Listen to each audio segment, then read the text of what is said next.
Yeah. Looks good. 1 second.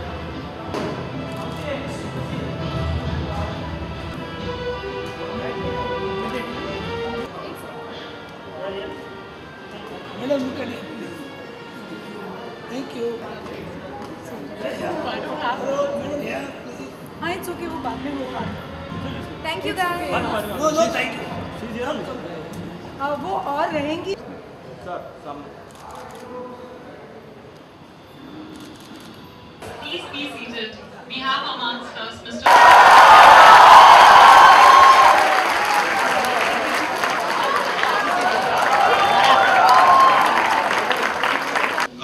नमस्कार सबों को और गुड इवनिंग.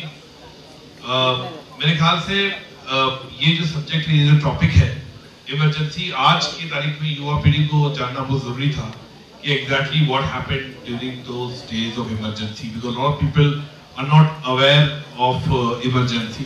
तो आई एम श्योर कि ये पिक्चर देखने के बाद आपको एक समरी मिल जाती है कि इमरजेंसी 1975 और 77 के बीच में हुआ क्या था, और इसलिए फिल्म बनाई ताकि लोगों को एक डॉक्यूमेंटेशन और लोगों को कम से कम इसके पिक्चर के बारे में पीछे जो लोग हैं या किस तरह से चीजें हुई थी उस वक्त पे, आज की जनरेशन को बताना बहुत जरूरी था, इसलिए फिल्म बनाई. Very good afternoon. If I may say Atharva, सब यहाँ पे अथर्वा से हैं, right? Hi, very good afternoon. And आपसे ज्यादा हमें खुशी है कि आप लोगों ने इंदु सरकार यहाँ देखी. फॉर श्योर जो ये रोल है इंदु सरकार का, ये I think once in a life time आता है, और फॉर्चुनेटली मेरे पास आया, और मैंने आई थिंक इसे एक्सेप्ट मेजरली इसलिए किया क्योंकि ये अपने आप में बहुत ज़्यादा चैलेंजिंग रोल था. And yes, it did require a lot of preparation. जो स्टैमरिंग आप लोगों ने देखी, उसके लिए मैंने बहुत सारे YouTube वीडियोस देखे, मैंने साइकोलॉजिस्ट से मुलाकात की टू अंडरस्टैंड कि साइकोलॉजिकली, मेंटली, इमोशनली एक इंसान या एक बच्चा अगर उसे हकलाने की तकलीफ है तो क्या उसके अंदर चलता रहता है, क्या उसकी सोच होती है. और उसके बाद मैं एक स्पीच थेरेपिस्ट से मिली. जो स्पीच थेरेपिस्ट होती हैं वो ऐसे ही लोगों के साथ काम करती हैं, थेरेपीज करती हैं, ताकि वो उनकी इस तकलीफ को ठीक कर सके. सो ये जो मेरा छोटा सा, नॉट छोटा सा, काफ़ी लंबा प्रोसेस था स्टैमरिंग को समझने का. एंड उसके अलावा हर सीन पे, हर लाइन पे मैं रिहर्सल्स करती थी, मेरी स्पीच थेरेपिस्ट से मैं फीडबैक लेती थी. सो कर आके आई होप जो आप लोगों ने देखा स्क्रीन पे वो आप लोगों को पसंद आया. And my heartfelt thanks to Mr. Madhur Bhandarkar for giving me Indu Sarkar. Thank you. Wow, I must say that's not everyone's cup of tea, like such a difficult role.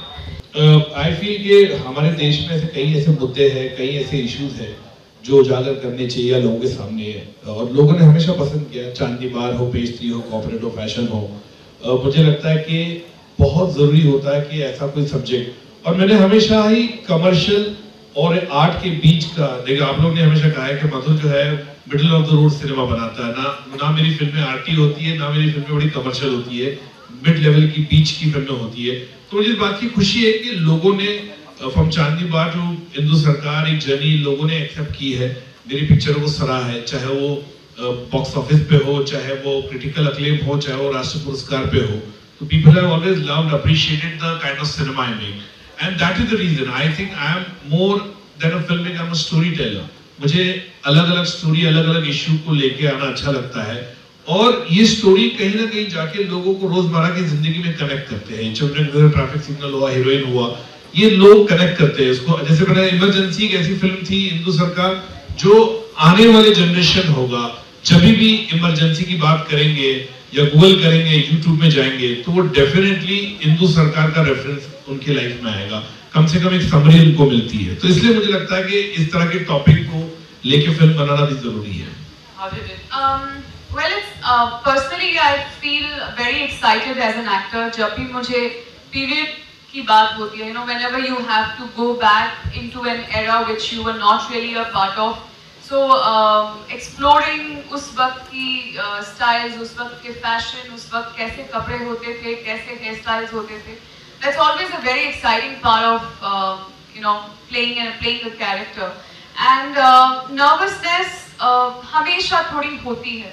I will never say कि नहीं मैं, of course there's loads of excitement, लेकिन एक हल्की सी nervousness हमेशा रहती है, specially जब आप एक फिल्म शुरू कर रहे होते हैं या एक जर्नी शुरू कर रहे होते हैं या आप स्टेज पे परफॉर्मेंस दे रहे होते हैं. एंड मेरे ख्याल से वो नर्वसनेस जब तक रहती है तब तक आपको पता होता है कि आपके पांव जमीन पे हैं. जिस दिन वो चली जाएगी then I think something may not be right. I basically go with the conviction and I go with the character. I mean, this is the protagonist के हिसाब से. I remember when I made Page 3, तो nobody नाम भी नहीं आता, कोंकणा सेन शर्मा नाम जो था वो प्रोनाउंस करने में बड़ा मुश्किल होता था लोगों को, तो it was very difficult. But I feel कि as a फिल्म मेकर आपका एक कन्विक्शन होना चाहिए कि जैसे मैंने इनकी पिंक देखी तो I was really fascinated the kind of performance she gave and brilliant performance. तो मुझे लगा this is a girl who would play into एक 70s की लड़की और she would pull it off and definitely she has brilliant, one of the best role of her career. I'm sure more to come in future. But I go with the conviction. मुझे लगता है कि ये लड़का हो या लड़की हो कि ये कैरेक्टर के लिए फिट है या this is the way this character will behave. As a filmmaker, I know exactly मुझे किस तरह का किरदार, किस तरह का कैरेक्टर जो पर्दे पे दिखेगा. That's how I go with the gut feeling.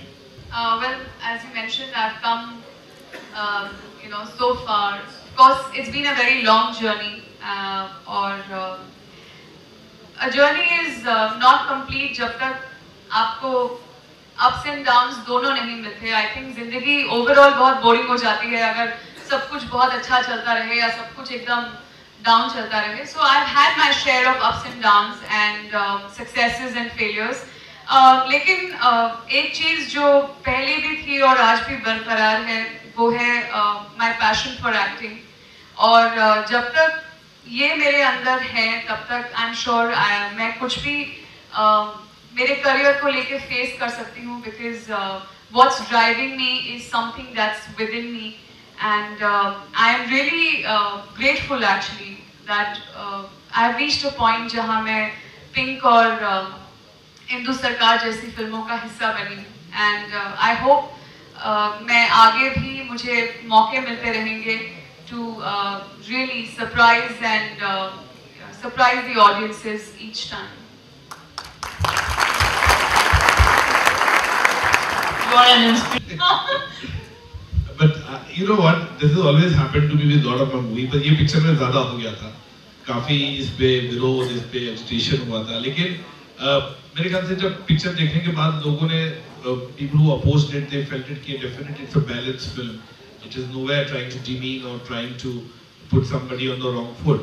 But I handle this is a way. मैं हमेशा जब फिल्में बनाता तो लोग मेरे को हमेशा यही पूछते हैं. अभी जैसे हिंदू सरकार हो गया, मैं परसों एयरपोर्ट पे था तो लोगों ने मेरे को पूछा कि मदर जी आप बताओ आपका नेक्स्ट पिक्चर किससे पंगा ले रहे हो, तो किससे अभी नेक्स्ट खुलासा क्या आपके पिक्चर का. तो लोगों की एक छवि है कि मधुर जो है वो चाहे वो चांदी बार हो, ट्रैफिक सिग्नल हो, पेज 3 हो, कॉर्पोरेट वर्ल्ड हो, फैशन वर्ल्ड हो या मेरी खुद की इंडस्ट्री के ऊपर हीरोइन बनाई थी मैंने, तो people do get upset about it, but that's part of my life because I think I am inside a journalist inside me. और मुझे अच्छा लगता है कि इस तरह का सब्जेक्ट, इस तरह का इशू लेके film banana. That's how I've reached here. Otherwise I have not reached here. This position नहीं पहुंचता. लेकिन बस है आप लोग का प्यार, आप लोग का सहयोग मिलता है. इतनी भव्य संख्या में ऑडियंस में देखते हैं. I'm really happy कि आप लोग ने उतना उत्साह से ये पिक्चर देखने के लिए आए. And I'm sure you'll enjoy the film. Huh? Thank you. Yeah, definitely. And I really trust me. I want to make a love story. But again, it will be very realistic, which I really like, and it will be in my parameter. It cannot be larger than life. 100% I want to make a love story. But again, it will be it's a very girl next door, boy next door, that kind of love story. Thank you. 100%. जब emergency हुई तो बहुत छोटा था, लेकिन मुझे लगा कि ऐसा सब्जेक्ट जो ऐसा इशू है ये आज की जनरेशन को है, आज जनरेशन जो है पॉलिटिकली काफी अवेयर हो चुकी है। पिछले 5-6 साल में हम देख रहे हैं, ट्विटर पे, फेसबुक पे हम देखते हैं, इंस्टाग्राम पे। तो मुझे लगा एक इमरजेंसी ऐसा सब्जेक्ट है, कहीं किसी ने बनाई नहीं हिंदुस्तान में, किसी फिल्म मेकर ने 1935 से लेकर इतने सालों में ये फिल्म के प्रयास नहीं किया। शायद डरे वो, या उनको लगा पॉलिटिकल रेमिफिकेशन होंगे। मुझे लगा ये सब्जेक्ट बहुत जरूरी है, लेकिन ये मैंने कोशिश की ह्यूमन पॉइंट ऑफ व्यू से बताने के लिए, कीर्ति और टोटा राय चौधरी जो नवीन सरकार उनके पॉइंट ऑफ व्यू से बताने के लिए। तो ये जरूरी था मेरे ख्याल से, हिंदुस्तान के इतिहास में, हिंदुस्तान की फिल्म इंडस्ट्री में एक सब्जेक्ट ऐसा जो पूरा डेडिकेटेड इमरजेंसी पे फिल्म जरूरी था, ताकि आगे के जनरेशन के इमरजेंसी में क्या क्या हुआ था वो कभी ना भूले। तो ये जरूरी था ये सब्जेक्ट कहना कि generation what motivated me because of the 70s, because मुझे देखा हमने पूरा दिल्ली क्रिएट किया। ये मेरे लिए अपने में चैलेंजिंग था, क्योंकि मैंने जितनी फिल्में बनाई है मुंबई सेंटर की बनाई है, तो मुझे लगा कि एक दिल्ली का ऐसा फिल्म और 70s का एरा का पूरा जो पुराना ओल्ड वर्ल्ड चार्म है, कपड़े हैं, ड्रेसेस है, कॉस्ट्यूम्स है, या पूरा आर्ट का आपने देखा, गाड़ियां हैं, पुरानी चीजें, ये मुझे काफी फैसिनेट किया कि वो एरा को क्रिएट करते। Well, I feel it's enhanced the storytelling very necessary, and music I always keep मेरी हर पिक्चर में, और म्यूजिक मेरा हमेशा अच्छा ही रहा है। It's always been appreciated and people will talk about my music also. और मैंने तो बहुत से पिक्चरों में आइटम सॉन्ग भी डाला है, चाहे वो हलकट जवानी हो, चाहे कुआं में डूब जाओगी हो, या ओ सिकंदर हो, I put that also. तो मुझे लगता है कि स्टोरी को, लेकिन कहीं मुझे नहीं लगता कि स्टोरी के बीच में डाल के उसको ऑब्स्टिकल पैदा नहीं करना चाहिए। It should go with the flow. तो मैंने कोशिश यही की है, अगर मैं 2 लाइन भी यूज करता हूँ तो मुझे लगता है ये गाने का हिस्सा है, इसको फ्लो के अंदर जाना चाहिए। लेकिन म्यूजिक होना जरूरी है, क्योंकि मुझे लगता है कि मैं खुद बहुत ही म्यूजिक सुनता हूँ, गाने मुझे पसंद है, और मुझे लगता है कि फिल्म के अंदर म्यूजिक होना इसलिए जरूरी है कि हमारे डीएनए में ही है कि हम लोग को म्यूजिक भी चाहिए, कि पिक्चर देख रहे यार कुछ तो गाना होना चाहिए बीच में, चाहे वो 2 मिनट का हो, चाहे वो 1 मिनट का हो, लेकिन गाना जरूरी है। वह चांदी बार में 12 में जाना जरूरी था, 50-60 बार में गया। जो तो बात देखिए, मैं इसलिए मेरे पिक्चर में ह्यूमर होता है। मैं पर्सनली, व्यक्तिगत तौर पे जो मुझे जानता है, I am a very humorous person, I laugh, I keep making jokes on myself, Kirti is everyday witness about it. So मुझे लगता है कि एक खुद का जो रिफ्लेक्शन है वो उसमें आता है पिक्चरों में, कि मैं नहीं चाहता पिक्चर काफी उसमें बहुत सीरियस हो या वो हो।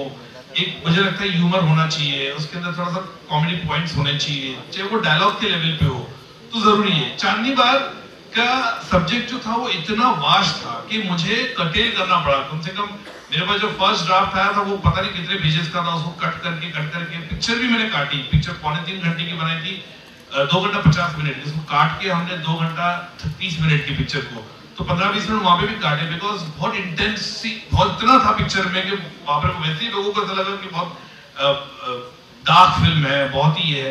तो मुझे लगता है कि फिल्म जो होती है उसके अंदर ह्यूमर होना भी जरूरी है, पर्सनली मुझे लगता है। और चांदनी बार एक ऐसा सब्जेक्ट था, मैं बोला कि उसके ऊपर मैं 2-3 और सब्जेक्ट बना सकता हूँ, इतना मेरे पास मटेरियल पड़ा था। देखिए, डेफिनेटली लोग ने बनाया है पिक्चर, बीच में हमने क्रिश का देखा था, 3 पार्ट्स जो आया था उसका भी, वो भी फैन फिक्शन ही था उसको, और अभी स्केल डेफिनेटली बढ़ गया है। स्टार्टिंग में भी लास्ट हमने 2 पिक्चर जो बाहुबली देखी, पार्ट 1 पार्ट 2, स्केल डेफिनेटली बढ़ा है। यहाँ पे लोग थोड़े से और भी देखना चाहना चाहिए, ऑडियंस जाना चाहिए पिक्चर देखने की। जब ऑडियंस देखने जाएगी पिक्चर तो डेफिनेटली स्तर भी बढ़ेगा, people will definitely wants to make. जहाँ हम इंटरस्टेलर देखते हैं या अलग-अलग टाइप की फिल्में वहाँ देखते, ग्रेविटी जैसी पिक्चर हम देखते हैं, लोग को इंस्पायर करता है पिक्चर, तो यहाँ आएगा। लेकिन इतना नहीं, क्योंकि वो उनका जो बजट होता है, it is like international budget. तो हमारा जो बजट होता है वो इंडियन के जहाँ पे जो बजट होता है वो हिसाब से हमको देखना पड़ता है। लेकिन जिस तरह से लोग और सिनेमा देखेंगे और उस तरह का बजट अलॉट किया जाएगा तो फिल्म डेफिनेटली बनेगी। बहुत अच्छा लगा, और खास करके युवा पीढ़ी ने, कॉलेज के लोगों ने पिक्चर देखने से बहुत अच्छा लगता है। मैं चाहता था ये लोग जो आज का यूथ है वो ज़रूर ये पिक्चर देखना है, और मुझे जिस तरह का रिस्पांस मिला, लोगों ने जिस तरह क्रिटिकल अक्लेम की इस पिक्चर को सराहा, मैं इस बात की खुशी है कि लोग इसको अभी भी देख रहे हैं। चाहे दिल्ली में भी मैंने शो रखा था परसों और से तो लास्ट वीक भी, और यहाँ पे भी मैंने रखा, और कई ऐसे कॉलेजेस है जो सामने से हमको फ़ोन कर रहे हैं कि हमको पिक्चर देखनी है। तो ये बात की खुशी होती है कि लोग पिक्चर देखना चाहते हैं और वो इमरजेंसी को समझना चाहते हैं। You very right about that. मेरे ख्याल से फिल्में बहुत बड़ा माध्यम होती हैं, मीडियम होती हैं to actually reach out to millions of people at the same time. And जो हिस्ट्री है या जो हम इतिहास की बात करें तो I think it's a great step कि इमरजेंसी फाइनली एक फिल्म के माध्यम से लोगों के सामने आई है, तो I think it's a great beginning and yes, it's really overwhelming to see the youth especially react to emergency, Indu Sarkar as a film on emergency. तो बहुत ज़्यादा खुशी है कि लोग इसको इतना सराह रहे हैं and I hope it reaches to more and more people in the years to come. Thank you. Thank you. Thank